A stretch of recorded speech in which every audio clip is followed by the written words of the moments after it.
This is a series of 3 webinars on how to viably market and distribute beneficial products for the base of the pyramid. And our topic today is about how to choose an appropriate marketing approach. We have a fantastic pair of speakers again. This week, carrying on for all 3 of these, we have Lucy Klaasveld-McGrath, who's from Hystra, a strategic consulting firm focusing on inclusive business and base of pyramid markets. Lucy's sharing Hystra's broad and deep expertise on this topic.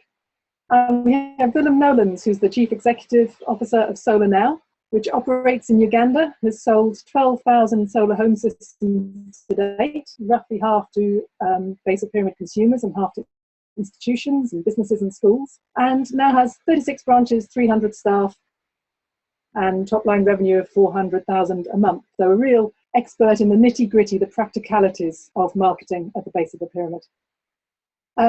This is such an important topic because all businesses selling to the base of the pyramid face this challenge of how to do the marketing. It's the topic that recurs again and again and again when people from different sectors, different countries, different sizes of business come together. It's one of those topics that cuts across us all. First, a couple of technicalities for you. You'll see a chat function on your screen. You're very welcome to put any questions or comments in there. You can address it to everyone, or you can address it just to the panelists if you don't want everyone to see it. Put them in any time. We will take a bunch of questions at the end, rather than interrupt the course of the conversation too much, but please put them in at any time.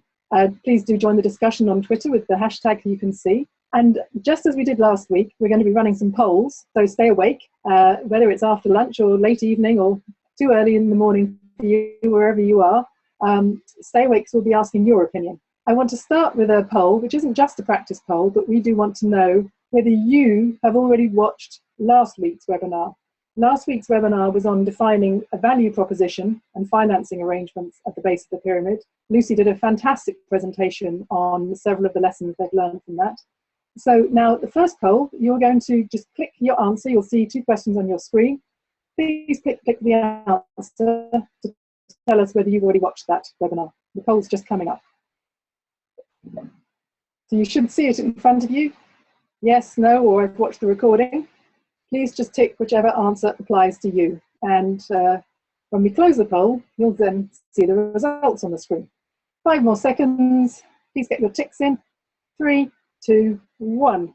Right, that poll is already closed. We will give you a little bit longer than that for the other polls that we're going to be asking you, but I don't think you have to think too much about that one.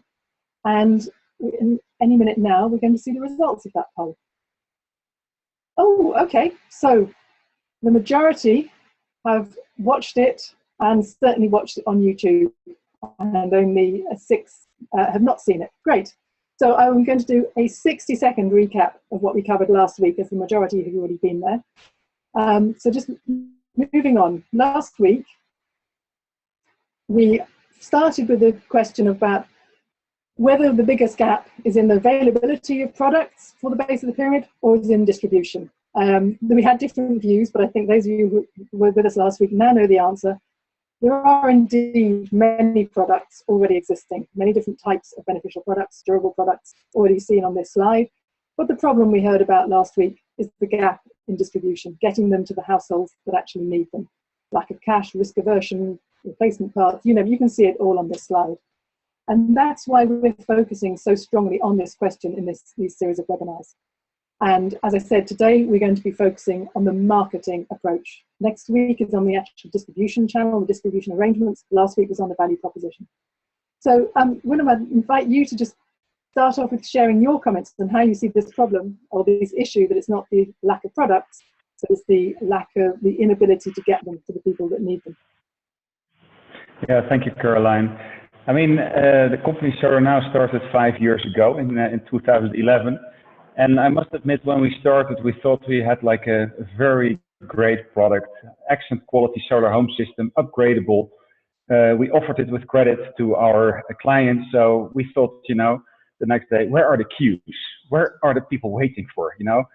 We have something that's going to help their lives tremendously. So, this company is going to be successful. And over the years, we learned that actually that's not the case. You need to, although you you are a social enterprise and you have like products that really improve lives, it doesn't mean they sell. And I think that is like amongst many entrepreneurs that I've spoken, that is like the wrong expectations that people have when they sell or when they bring products with a social element to market.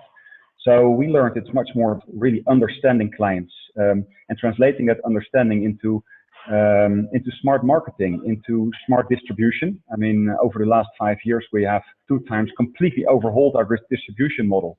And every time learning, making mistakes again, learning from them and improving. But in the end, I think it's a combination of understanding your clients, designing and implementing smart marketing and distribution, and finally, also making sure your clients are really satisfied. So in the end, they are your most important marketing channel. So that's basically something about Solar Now, and how we learned to how we started in a naive perception that product would do its work, while actually challenging that but also more interesting. Thanks very much, Willem. I think you've set up the importance of this issue very well, and many other entrepreneurs say the same as you. So at that point, Lucy, we hand over to you to run us through what Hystra has learned. Thank you very much, Caroline, and thank you, Willem, for your introduction as well. So very briefly, what we're going to be discussing today, as you all know from the title, is the marketing of, in particular, durable goods, but more generally beneficial goods for the base of the pyramid.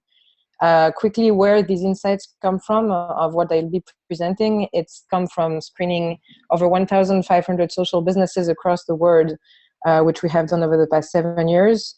Of these, we have studied over 120. That was actually by the end of last year. We're now at over 150 in depth.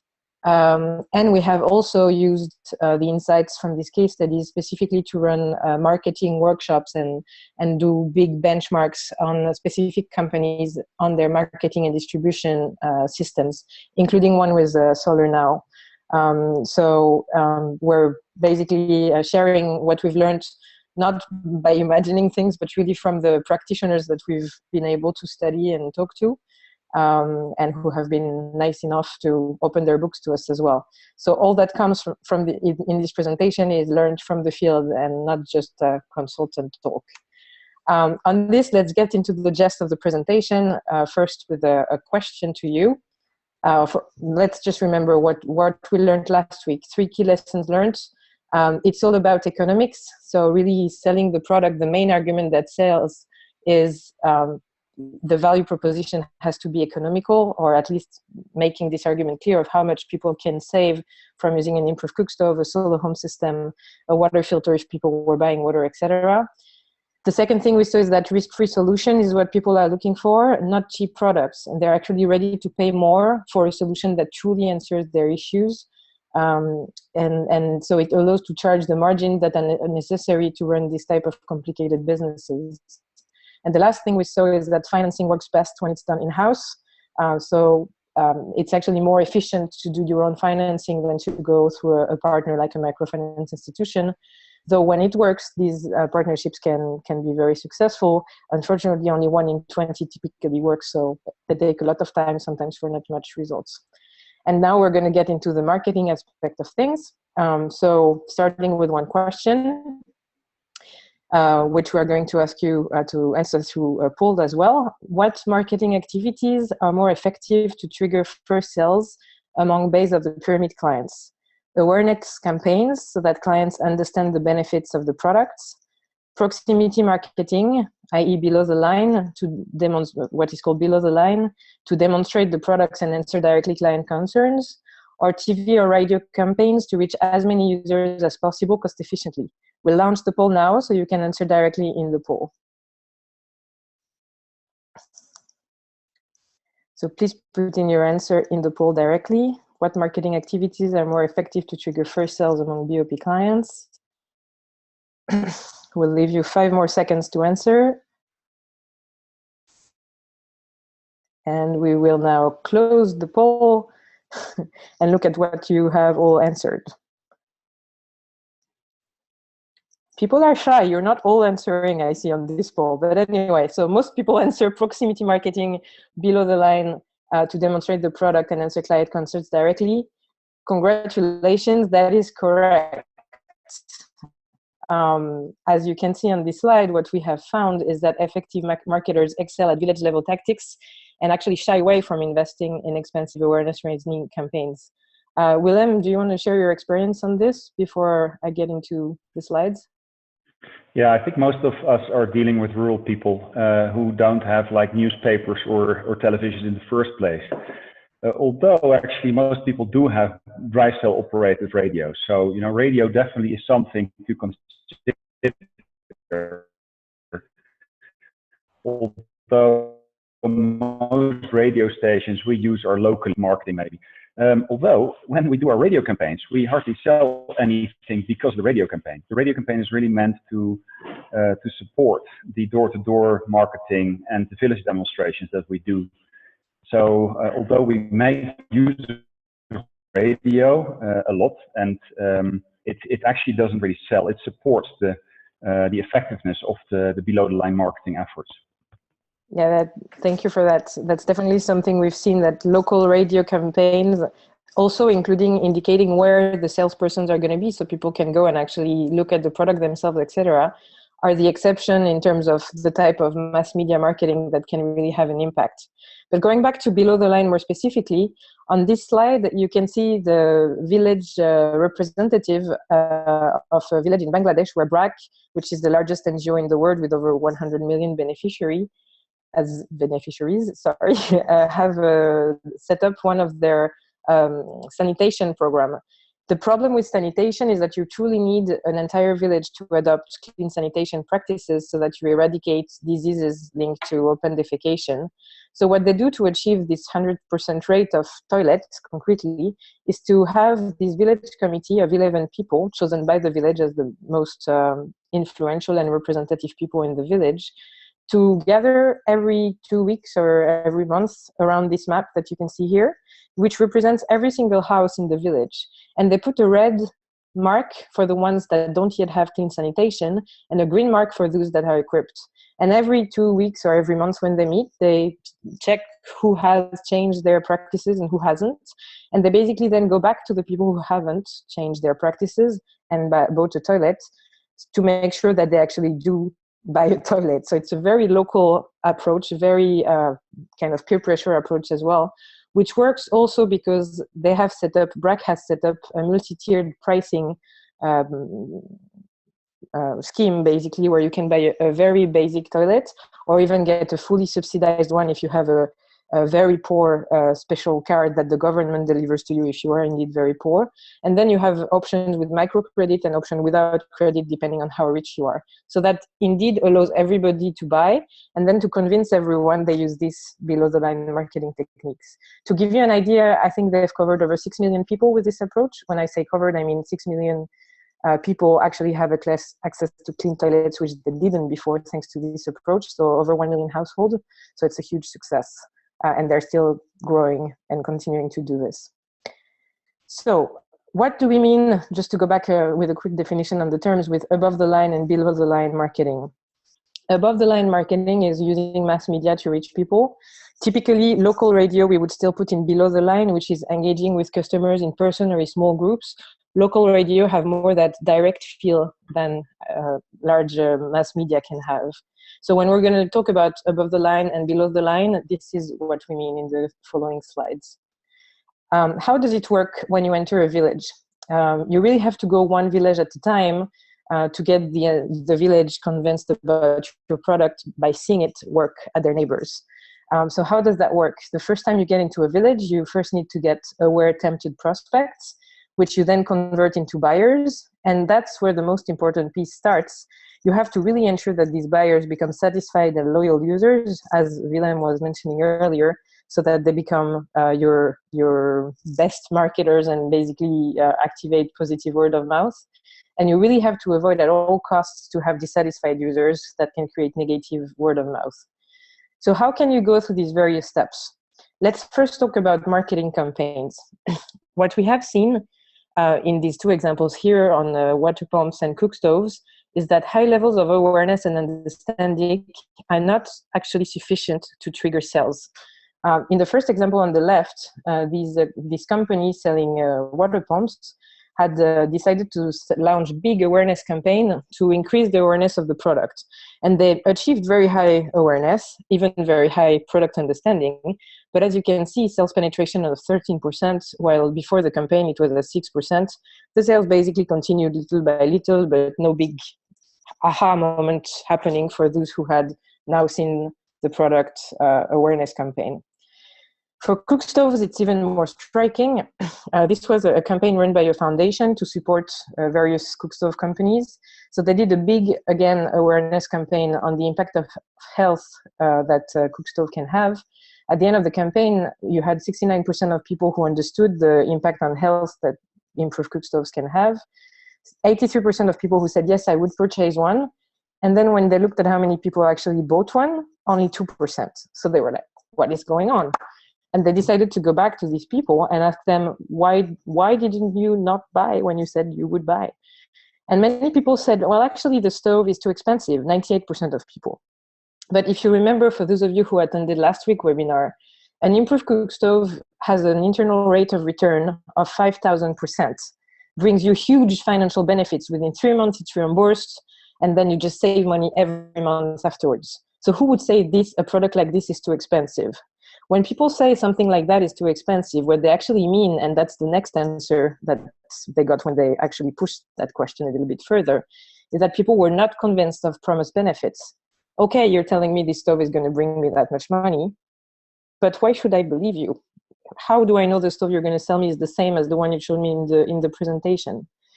So trust is really key here, and trust, unfortunately, doesn't get solved with just awareness campaign. Actually, we've just put 4 examples here, but I could put probably quotes from 40 people at least saying the same thing. I can give you a minute to read them, but basically they all say the same thing. Rural people don't buy without below-the-line marketing. People need to see the product work long enough at their neighbors. People need to see the product, to touch it, to ask questions. An advertising campaign will not be sufficient. And even some people who had actually run marketing campaigns, like Ivan Baskoro from JRS, said afterwards, only 20% of our customers actually bought based on our 3 long marketing campaigns, and they had spent a lot of money on these marketing campaigns. When they asked people what made them purchase the stoves, word of mouth was actually the main trigger. I would like to show you another interesting fact about marketing campaigns and mass media in general. We tried on this graph to show on the left side the percentage of revenues that companies were spending on above-the-line marketing, so on mass media campaigns, versus the relative size of revenues of the companies we looked at. And then the color code shows you how close to profitability these companies were. You can see that there is nearly a very interesting inverse correlation between how big a company is commercially speaking and how much it decides to spend on advertising. So obviously, this correlation is not exactly causal, but where does that come from? Basically, the ones at the bottom who sell less are very often supported by foundations or some partners who think the issue is awareness, and it would be great to spend money on marketing campaigns to actually increase the sales. And that's how they get to this type of budget, which are typically financed by outsiders that think it's a good idea. The ones at the top, often people tell us, of course, they don't need to do marketing campaigns anymore because they're so big already, they're known. But all the guys at the top there never actually did any mass media marketing campaigns to get to this level. They just went with slowly building their customer base through word of mouth and client satisfaction.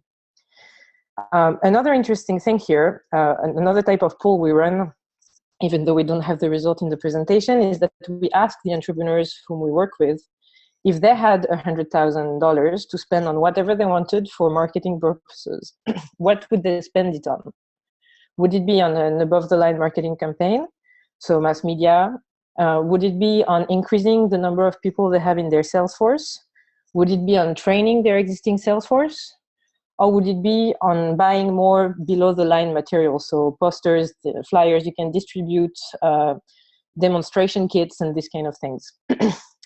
And actually, before telling you what most people answer, Willem, I'd be curious to have your answer on this.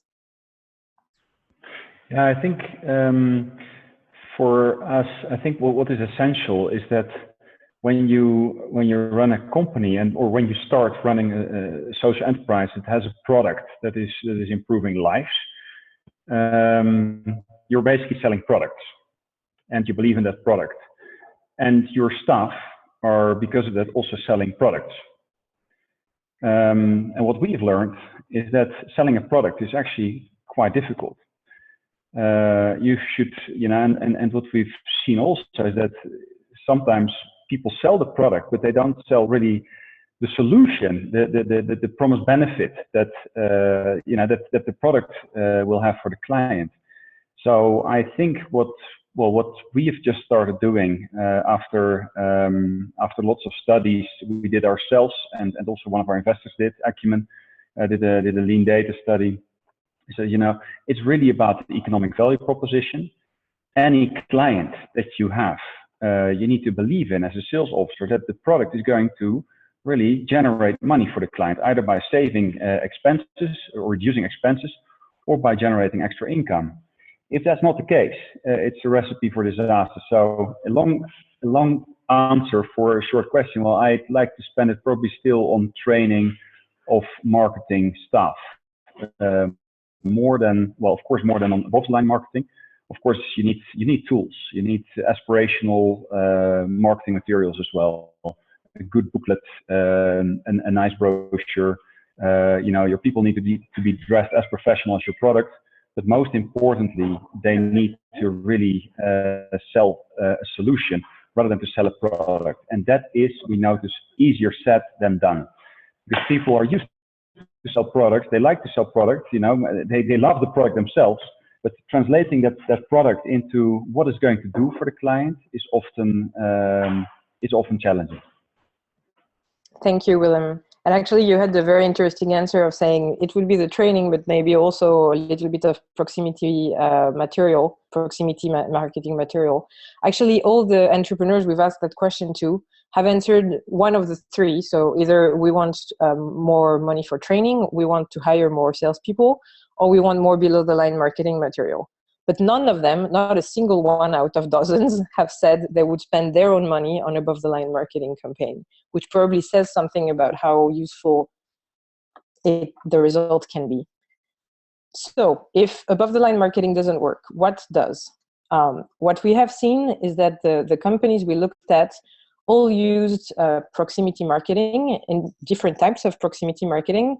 We've shown here, that was from our study on marketing innovative device for the base of the pyramid, which we had specifically 15 companies. So the thing that most people do, is demonstrations in a public place, then getting endorsement from trusted institutions or people, choosing their vendors among trusted locals, doing demonstration in smaller groups, typically cooking demonstrations with the group of women, offering free trial to opinion leaders who can then showcase the product, and using peer pressure as the BRAC does. And a few did free trials for the poorest to really show that even for the poorest, these could be attractive products. So what is really key in this, in a sense, is to make sure, as Willem mentioned, that all your sales force do this with the same type of level of quality, with the same sales pitch that start with the economic argument and then list all the additional benefits you get. And really to provide that comprehensive solution that ensure that the new solution doesn't create any new barrier that the previous solution didn't have. So having that holistic solution, having a great sales pitch that all your sales force, it's easier said than done also, as Willem said, but that all your sales force replicate in the same way, and conveying this message via below the line activities is really what works best. A couple of more points on this marketing. It's also important first to convince your early adopters and to choose these early adopters well so that they will have the largest possible influence on their community and get you the next level of sales. What we've seen, and that was from our agricultural study, where it's about convincing small farmers to change their practices so that they can improve their income. is that in order to get this behavior change and to get people or to get people convinced to buy new products, very often companies think, I'll go to the richest people because first, they're the one who have the cash, so the sale will be easier. And second, they're people who the rest of the village looks up to, so there'll be examples in the community. In a way, it's true, but at the same time, these people also have less incentive to change their behavior because they're already rich. They might be keen to protect their acquired wealth and not want to try new things and avoid risks. They're not always very easy to identify with, for the other farmers, meaning if I'm a poor farmer and my neighbor who has a tractor already tries this new type of seeds and he succeeds, of course it's because he's richer and he already has a tractor. If I tried it myself with my poor hands, I wouldn't succeed. So people can always find a lot of excuses why it worked for the richest and it won't work for them. So the richest are actually not necessarily the best early adopters you can opt for. Rather, people who are kind of middle class, who middle class within the village. So typically teachers, people who also have a willingness to teach others, and hence who can be great evangelists for your products afterwards. These people are really the ones you want to be looking for. The example we have here of this gentleman who was a client from Jane, who bought their irrigation pump and was one of the first to try their specific banana seedlings. So he was a teacher with a BA. He didn't even own the land he was on at the beginning, which he had to put on to lease to others because he couldn't farm it all himself. He went back to his land and he was one of the first adopters of Jane banana seedlings because he understood the potential benefits. And indeed, because he was a little bit more educated, he was also more likely to understand all the practices you had to put in use to get all the benefits from these new banana seedlings, and he tripled his income in 1 year. He also spontaneously organized workshops to motivate others to follow his lead. And to give you the end of the story, at this stage, he has several dozens of truckloads of banana and other product that he does for Jane, leaving his estate, because he now actually has an estate, every year. And he just bought a house that is worth over $100,000 cash. So he really is an amazing success story. And he did influence a lot of others in the village and further to go for this new technology and this improved product. So another thing that is important in below-the-line marketing is to not just show the immediate benefits of the product, but to try to give people a sense of how it's going to evolve in the future and reassure them, because risk aversion is really the biggest issue, reassure them on how the product will behave in the future. And on this, what we have seen is that you have several ways of showing these long-term benefits depending on the product you're selling. For example, for solar, typically followers, so the next wave of buyers, will wait a year to buy because they want to check that the system can withstand any weather event, including the monsoon, or including days where there will be less sun, etc., etc. So, for example, what Greenlight Planet does in their demonstration is that they ask their sales agent to throw the product on the floor to show it's solid, and they ask the potential clients, as you can see on this picture, to pour water on the panel to prove its resistance to water. And that works very well to convince people. In agriculture, again, the example of Jane, they all use, and actually all the best practices we had seen in agriculture, they all set up demonstration plots, so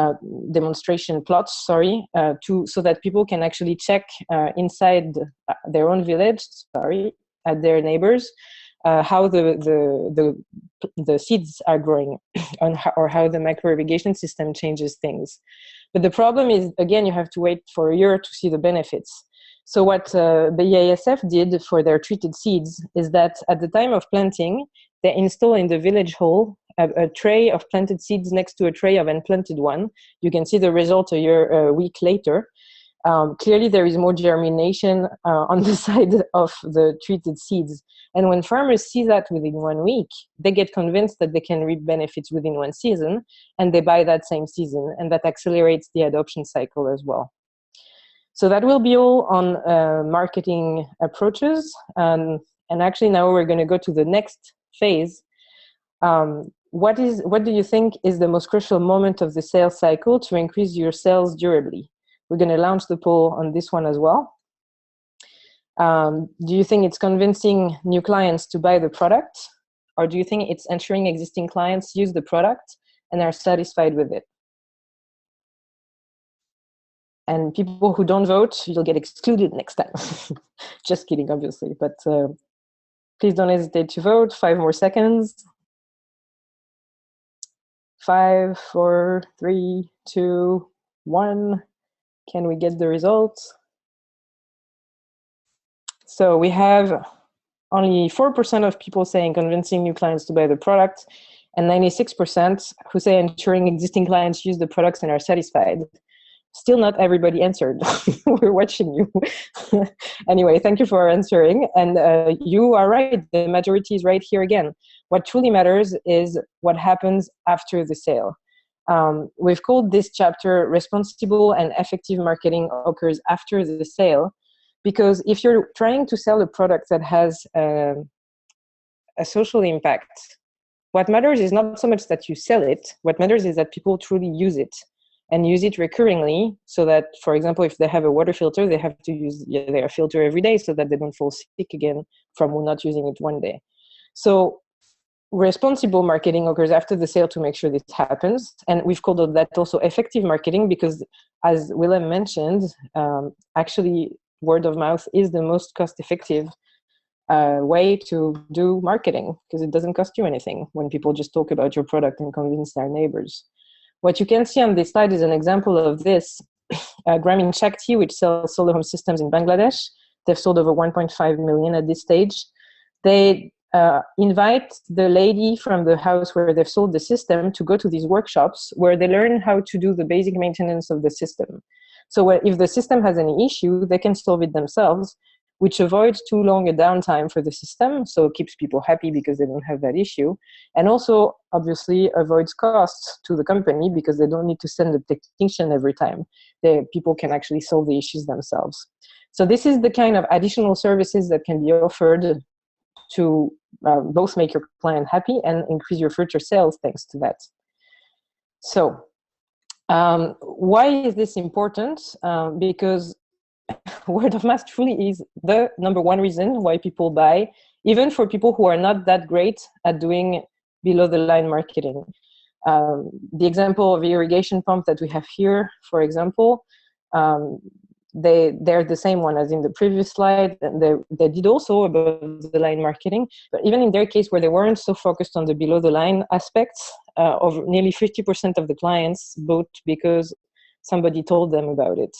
And you can see that in different type of products, you find the same type of answer. And it's even more important because if you don't actually ensure client satisfaction, the percentage of people who stop using your product, and these are for durable goods, so something people have invested in, after 2 years, as you can see, the number of people not using the product anymore can be quite high. And imagine what somebody who spent money on your product because you convinced him or her, and who stops using it relatively quickly after, probably because something is wrong. What do you think they will tell their neighbor about the product? Probably to never buy it because that was a useless investment. So you really have to monitor this and make sure this doesn't happen. Because even 20% of dissatisfied customers are people who don't use your product anymore. Means you have 1 out of 5 of your clients who goes back and tell everybody around them not to buy your product. So how to avoid this? Basically by measuring client satisfaction and acting upon it. The example we have here is from Patrimonio Hoy, which is a program by Cemex in Mexico, which has sold over 500,000 home improvement packages, whereby people can make their house bigger by 1 room of about 10 square meters. And what they do is that they measure systematically what is called the Net Promoter Score, which you can see on this graph, which is the number of clients who say they will recommend the product, minus those who say they never will. So it's not just asking, are you satisfied, but it's asking, are you actually ready to recommend this product to others? And you just take the people who said on a scale out of 10, I'm above 8 versus on a scale out of 10, I'm clearly at 2, I will never do that. You don't take the people in the middle who don't really know. A good Net Promoter Score is considered to be around 50%. And as you can see on this graph, they typically achieve above 80% for, all the time. How do they do that? The thing they do is that the people who are responsible for their net promoter score, so basically their sales force, but also the architects that are supposed to advise clients on the type of material they should buy, etc., as well as the delivery people, all get their own personal net promoter score based on their own clients. And if the net promoter score is not good, they get not their full compensation. They don't get their full bonus, which obviously is a great incentive for them to actually go back to their clients and really make sure that they're satisfied. And this has worked very well, as you can see, as a result. And I think, Willem, you also had something to share on this? Yeah, so it's really about the importance of measuring client satisfaction and introducing or including it in the KPIs of your staff. A little over 1.5 years ago, we had one external party contacting over 200 of our clients, and I must say, when I got the raw results in the feedback from our clients, and I noticed that over 100, so over 50% of our clients really had serious issues. I mean, that was one of the unhappiest moments as a social entrepreneur, because you're doing this to help people, not to make them unhappy with your product. So I think there's a few lessons there. I mean, there's amongst entrepreneurs always like an assumption that your clients are happy, and yeah, those few cases that come in, those are problems that are there to be solved. But actually, sometimes you need an external party to hold a mirror in front of you and do something about it. So that moment, 1.5 years ago, was actually triggering a complete overhaul, I already mentioned it, of our distribution system, from a franchise model to a branch model, where we take much more control over the quality. So what have we done since? All our staff, we measure the client satisfaction. So of all intervention, whether it be a service intervention, a credit intervention, or an installation, a sale, we have other people calling the client to just fill out a small form. Is service been up to standards? And that KPI is really, determining whether a staff member is being promoted, gets a bonus or not. Secondly, we centralized our whole after sales service. So we had decentralized it, and we didn't really know what was happening in the field. So we opened up a toll-free line to make like the hurdle for clients to come to us as low as possible. And we started recording every service case to just see patterns. And, that allowed us to really improve a lot. But last but not least, I think it's important to also understand that that customer satisfaction is not something that starts after the sale. It's actually the moment before the sale is probably more important. On the one hand, you can have a lot of customer dissatisfaction is caused by sales officers overpromising the benefits, or overpromising what our systems can do, and that leads to a lot of client dissatisfaction, which actually is not needed. I mean, Secondly, I think it's really about selecting the right type of clients. So if you have clients where you see actually that the economic value proposition is not really working, but you still lure them into buying one of your products, don't be surprised that client is over time not going to rank you very high, and is not going to promote your products. So the best sales officer is a sales officer that every now and then knows to say no. Although you want my product, I'm not going to sell it to you because I simply don't believe it's going to make your life any better. So I think focus on after sales, and that's very important. But pre-sales, so making sure that you have the right clients. You really look at, as a company, you control your sales staff to make sure that the sales they make sense to the clients, and that deep awareness is there. And there's audit teams going around to check that, very simple, and measure the net promoter score. By the way, we've done it recently, also with our staff, which was another I think we did it, and the outcome was not like, we're not at 80% yet, not even 50%. So there's work to be done. But so it's very interesting to do that, and I recommend everyone who wants to do it, start doing it with an external party. Because I don't know, you always wear some kind of rosy glasses, or your staff is doing it, so you will always hear not the things you really want to hear as an entrepreneur. So William, can I interrupt you at that moment? Lucy, I hope you don't mind this pause. Just clarify that point about doing it with an external party, because we had a question from someone very specifically who wants to do this and is saying, how do I start and how do I trust what people will say? Won't they just be nice to me but not really feel that? So could you just explain, how do you start with an external party?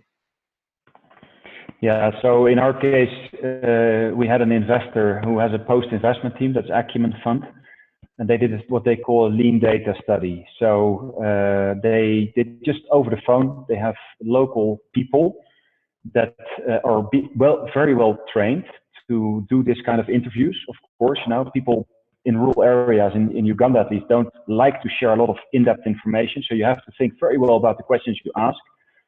But to do very lean data, so it's really 5-6 questions per client, and really asking them, you know, it's lean in a way that if the answer to question A is X, then the next question can be steered.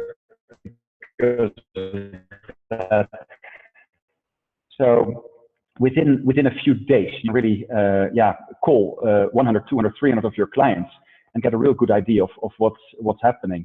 So I must say, I do not know a lot of companies doing that yet, but you know, at least for us, Acumen did a great job, and I encourage them also to offer those kind of services to non-investees.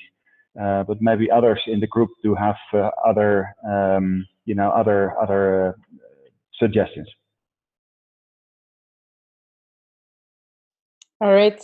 Well, thank you very much, Willem, for this. This experience is invaluable, I think, to a lot of people who are listening. So thank you. I'll just do a quick wrap up, and then we can take additional questions. So basically, just to show you what the difference is between mass media campaign versus a company that focuses on client satisfaction. On this graph, we've taken two examples that were about the same age. The successful one is Grameen Shakti, so we've left their name. The not so successful one we've called Pump It Up. It's not their real names. Selling products in both cases of around $100 to $300 worth to poor clients of about the same income, even if it was not in the same geography. And basically, Pump It Up, supported among other people by quite a few foundations, decided to invest in marketing campaigns and mass media at the beginning. And you can see their curve. We've represented here how many households they were reaching per year, and then the number of years since they started. You can see that initially their sales compared to those of Grameen Shakti in blue were faster thanks to these marketing campaigns, because you do get bumps. I mean, marketing campaigns do bring you some additional clients. But if you're not focusing on getting these clients satisfied, you see what happens after some years. Whereas Grameen Shakti was really refining their processes along the way to find how they could provide a more comprehensive offer and make sure that clients were satisfied. And that really allowed them to have a clearly exponential growth. And again, this is not the number of systems installed, this is the number of households served per year. So if you actually make it as additional clients, or rather cumulative clients, you would see an even bigger exponential curve. And basically what happens later is that Grameen Shakti is really the long-term winner, if I can say, thanks to their real focus on client satisfaction. So to sum up everything we've seen today, in this graph of where do we invest our marketing efforts to reach the base of the pyramid, maybe the first thing to do is to reassess how much money is spent on above the line marketing, again, except for local radio, which can be useful. The second thing is to find a way, and obviously it's always easier said than done, to get all your sales force to do the same high level, good quality demonstration with a very good sales pitch, starting with the economic argument and then going over all the other arguments. And then probably the thing that is most important and that most companies forget is to follow up really on after the sale, making your clients satisfied. And actually, as Willem mentioned, it can also be that it also has an implication on how you train your sales force on picking clients who have the opportunity to be satisfied with your product, and not those who won't be able to pay or won't get all the benefits from the product from such and such reason. So really following up on the clients you have after having chosen them well, and finding methods to encourage word of mouth. There are a lot of ways to do this, which we didn't have time to cover today, but basically having referral schemes or these kind of things as well can be very useful. So that will be all for today. We have a little bit of time for questions before next week's webinar. As you can see, these were only 2 lessons out of 10. Last week we covered 3 on value proposition. This time 2 on marketing. Next week we'll discuss the 3 on Salesforce that you can see below. Yeah, please feel free to shoot any questions.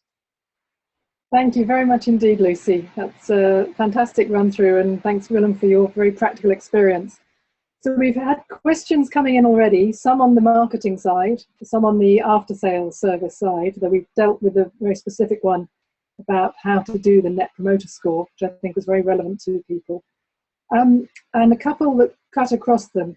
We have a few questions about the actual Salesforce, which we are going to address next week, but while we have you here, Willem, we might come back to for a bit of your guidance on the Salesforce issue, because I think it's very important for people.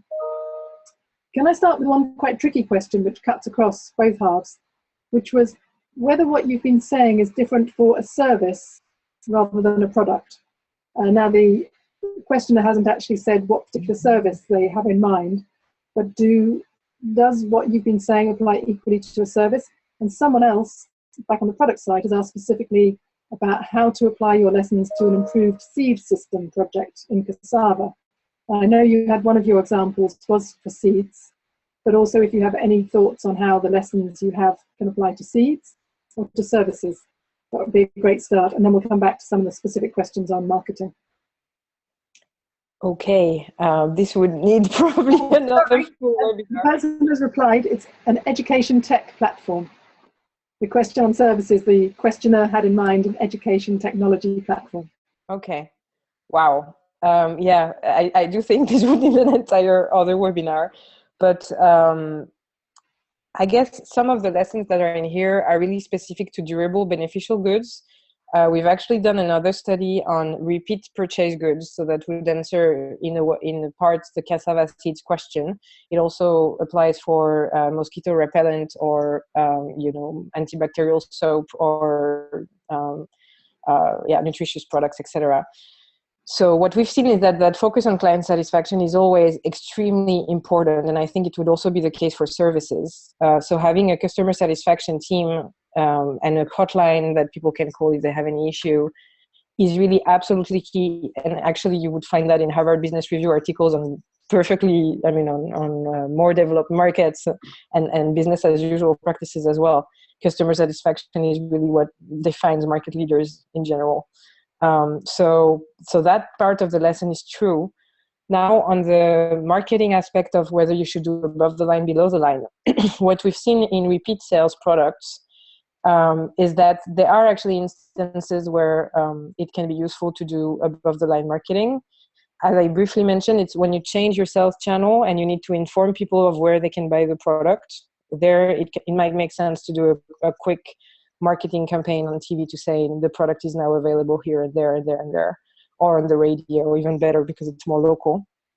The second instance where it can be useful is if you're trying to convince retailers to take on your product and you want to show them that you're serious about it, especially in countries where the big brands do a lot of marketing on TV, etc.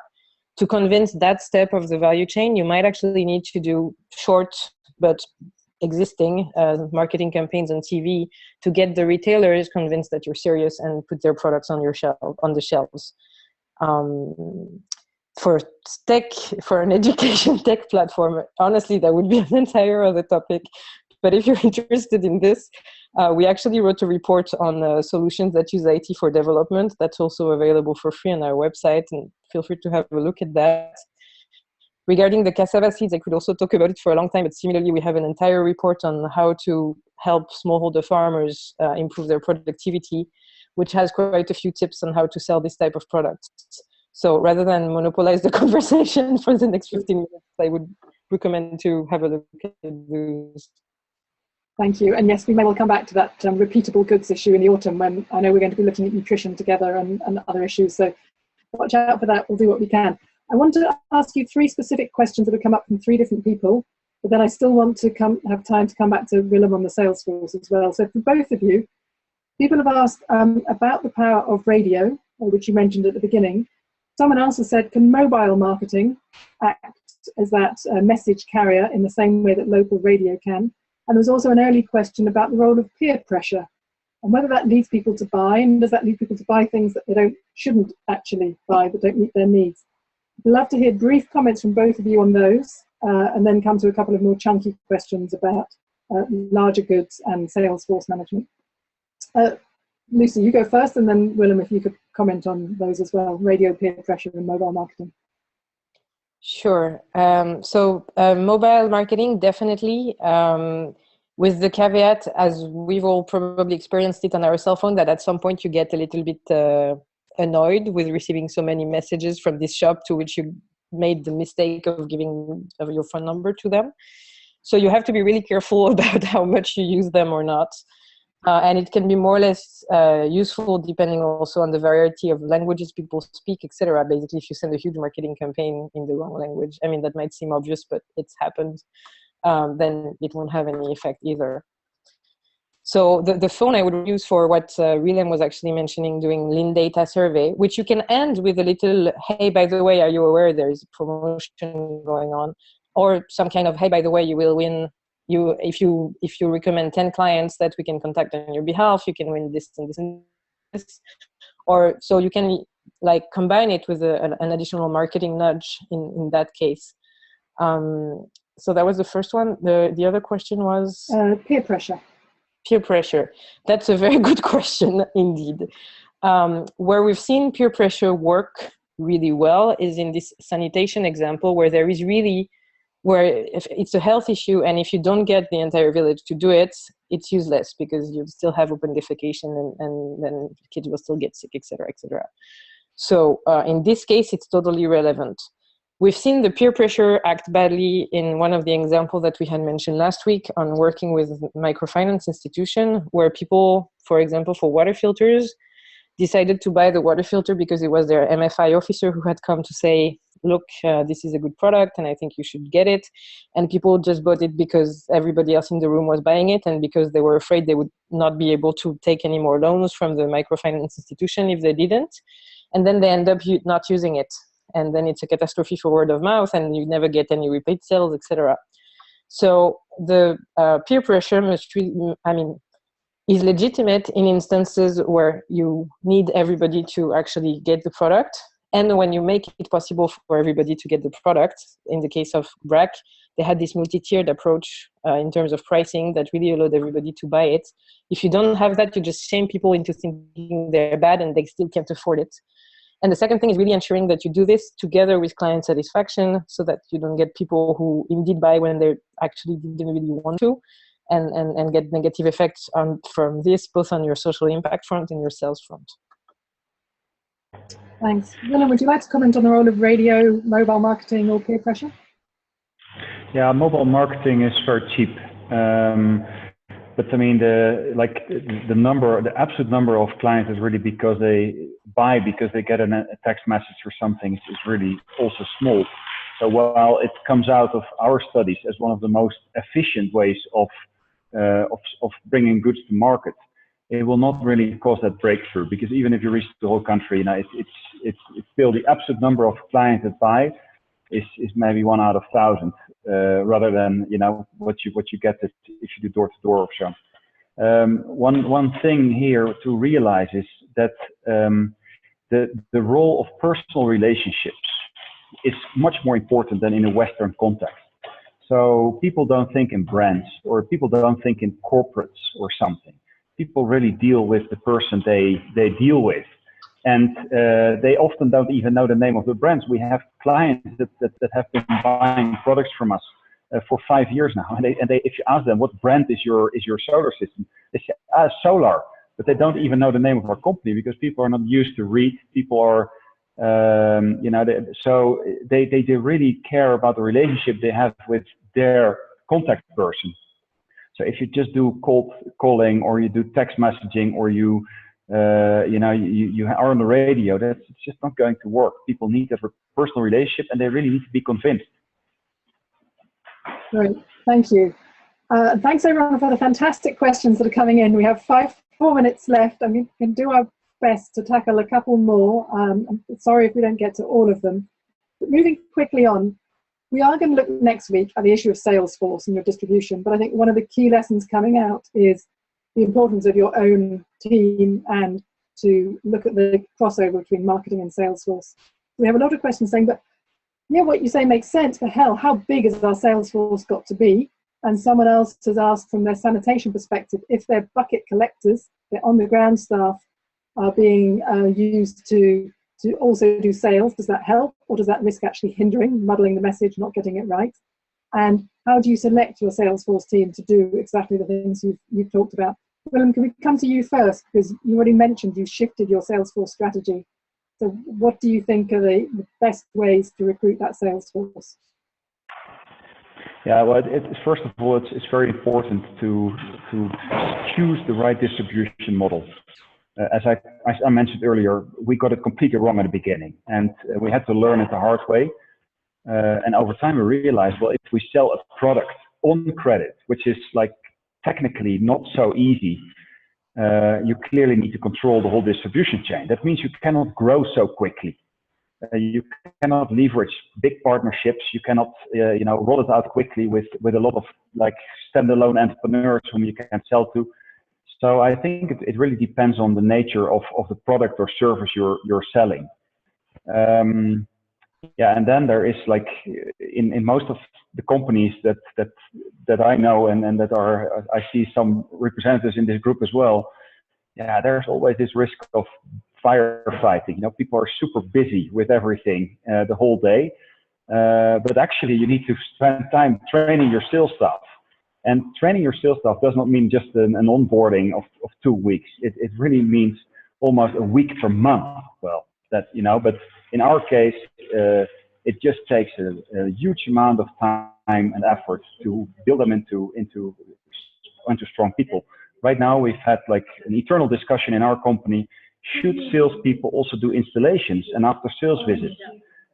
One of the things Lucy and Histra have been looking at as well. And we've so far always said, well, it's inefficient if they don't, but the more we think about it and the more we see actually, why are the best sellers spending half their time on roofs installing solar panels? Or, why is someone who is really a by heart technician shy of talking to people? Why should that person talk to people and have a sales target, which they hardly can achieve, and be unhappy? So it really depends on the nature of the product you're selling. And you cannot spend enough time to train it and to understand people. And what I've also learned, if your product is a little bit not so standard, then approaching your staff can also often not be done in a very standard manner. So we thought initially that, let's run this company as an army. We just need soldiers and a general who's a thinker, and then we need a lot of soldiers. That's not that was really completely wrong. But so we started listening more to our staff. We started also tailor making KPIs to some of our staffs, and we're still in the middle of that process.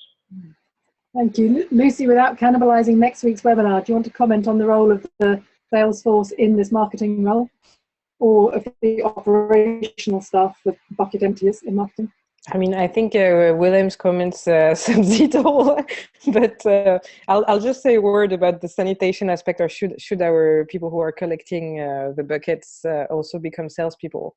I'll answer so I probably no, they shouldn't become salespeople, but they should still be your ambassadors in the communities, meaning they should still do a great job, be nice, polite to people.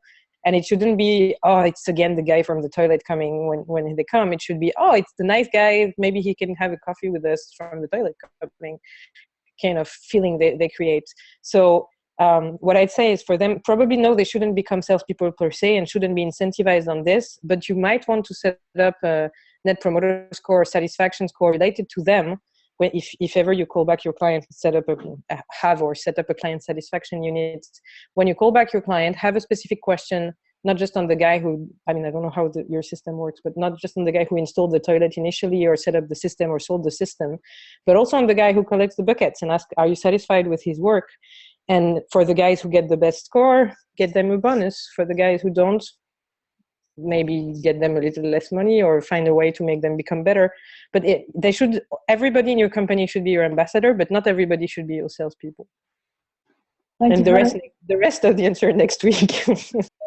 And to those of you who asked about affordability and making large products affordable or making products more affordable for the poor, we did look at that to some extent last week, so please go back to last week's webinar. But as Lucy says, there is more on that also in the materials. Sorry we haven't had time to cover that question. We will pursue Willem after the webinar to see if he can talk about applying these principles to the large ticket items, because they do sell to institutions. So we'll try to come back to you on that. You can see on the page in front of you the bit.ly for the webinar page, bit.ly/BOP marketing, where we'll be putting the presentation, the recording, and we'll add all other material that we can to respond to your comments. And finally, those of you who have been asking about the sales force, really please do join us next week when we have next week's webinar on setting up an effective last mile distribution mechanism. And obviously we're looking there at distribution, but as you can tell from today, we'll be looking at the question of how the distribution system links back to your marketing and your ambassadors and your brand. We've had some really interesting questions about whether the price could be too low to not build trust and the role of branding. We will try and follow up from those that we haven't been able to answer. Final request to all of you who participated. We have a feedback form. We take very seriously our feedback. We've looked at last week's. We would like to know more from some of the answers, and we really have been looking at what you said. You're about to be sent the feedback questions on today's webinar. Please be honest. Please tell us what can be improved, what you like, and please join us next week. Thank you very much. And finally, Lucy and Willem, huge thank you to both of you. Great of you to share your experience. Thank you very much. And if I can just say one last word, this is exactly what we're talking about, client satisfaction. We want to know if you like this webinar, so please don't hesitate to tell us sincerely what you think. Exactly. And I have to put in my own marketing message. If you like this, please, if you haven't already, sign up to the Practitioner Hub. If you do, you'll get our monthly email and our webinar alerts. We won't spam you, we won't junk you. But it's one of those things where word of mouth works. People like it, they need to tell their friends. So if you are signed up, tell your friends. If you haven't signed up, and you'll hear about more webinars, hopefully in partnership with these wonderful guys. Thanks very much. All the best, everybody.